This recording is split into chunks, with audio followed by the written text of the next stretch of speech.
Hello, it's about 11:30 a.m. near Pacific Junction in Iowa, traveling up the near the Nebraska border. Got a fairly short load. I picked it up last night and I'll be delivering it today. So I'm here at a rest area on, what road was I on? 29 North. Headed towards, I'll be passing by Omaha, Nebraska in a bit. But, let's see what we got. So we've got, I actually don't know I think they called them hitches. I'm not sure what these are. We've got some hydraulic or some mechanical and probably hydraulic components, but not really sure. They're in these kind of racks. They're secured in two places on either side, and then there's a couple of unique things in the back. And I probably used too many straps. It is kind of windy right now, but it's actually really windy right now. I don't know if you can see that tree moving, but so originally I asked the guy, and he that was loading me, and all they said was one across the units. So originally I was going to put one here because I feel like this is a good spot to grab on the frame, and one here.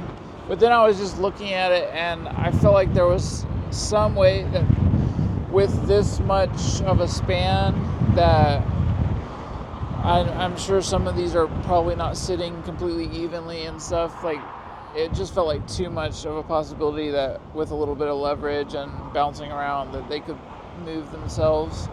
So it's just better for me, even if it's a short load and maybe doesn't quite need it. I don't know. I just feel better. I have enough winches to do it, and so I ended up putting a third strap on all of the, because I had originally put a third strap on that one for sure, on the front one.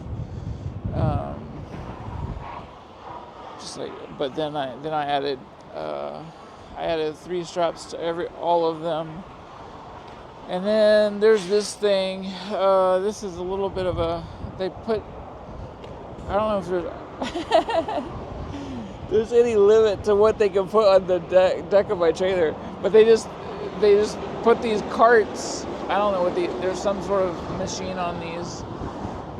Two carts they just put on the back of my trailer, and now it's my problem. So trying to figure out how to do it. I came up with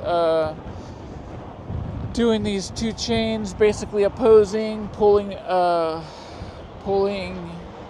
together to keep everything locked in. And then I ran both chains are running through like the handle, so it's like impossible for even if it started getting loose, there's no way it can get too bad. But it stayed tight really nicely, and then I put a strap across here, partially to just keep a hand on it and like you make it even more stable. But then partially because that battery is just basically sitting there, and it's still hooked up. I didn't want to mess with taking it apart, but yeah, it's just basically just sitting there. So I wanted to run this strap over it so it wouldn't go anywhere. And then we got the box, which is super easy. But yeah, kind of an interesting load. You can tell the chains are putting pressure on these tires are kind of being compressed because they've got a bunch of pressure on them. The chains are pretty tight. But yeah, that's kind of an interesting load. Alright, I'm here in Iowa delivering the load to it looks like a farm here. Just had them they helped me unload it, and they said it is is a tool for the construction process. I think it's of a silo, but something to do with jacking up. They're like hydraulic jacks, and they some sort part of the process of building the walls of the silo, I think. But let's take a quick look around and see what's going on. This is out the front windshield, and there's where they set the racks and the stuff over there. And then here's where we are. So it looks like, I think that pad over there is what they're building up. And yeah, we're all emptied out, and I'm worried about tracking in dirt. This mud smells bad, so hopefully, well, I don't know. I had to get out of the vehicle once or twice, and I might track a little bit in, but I want to try to keep it confined to this front area because it's going to smell.